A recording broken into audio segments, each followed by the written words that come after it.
Inireklamo sa ombudsman ng grupong Manibela ang ilang opisyal, kabilang ang Transportation Secretary, Chairman ng LTFRB at Solicitor General. Dahil po ito sa patong-patong umanong paglabag sa konstitusyon ng itinutulak na modernisasyon ng mga jeepney. Ang sagot ng mga inireklamo sa pagtutok ni Joseph Moro.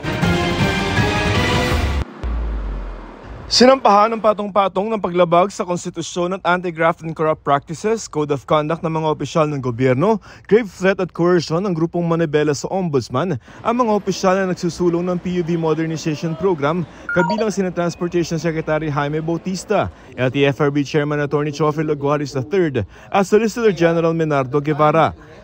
Pinapaboran daw umano nila ang ilang mga banyagang kumpanya sa mga bibilihing unit at isinawalang bahala ang interes ng publiko. Pwersahan din daw ang pagbuo ng mga kooperatiba o korporasyon at nagbanta ng huli sa mga hindi consolidated na mga jeep.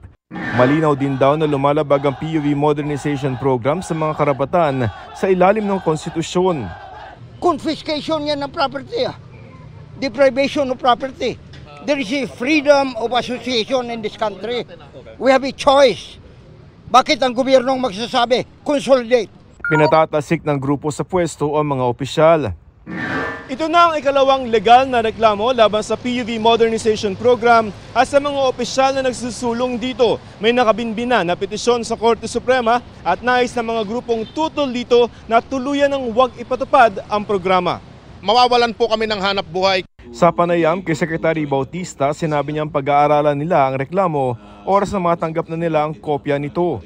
Sa hiwalay na pahayag, sinisiguro niya sa publiko na naaayon sa konstitusyon ang pagpapatupad nila ng PUV Modernization Program. Nagulat naman si Solicitor General Menardo Guevara na kasama siya sa reklamo sa Ombudsman.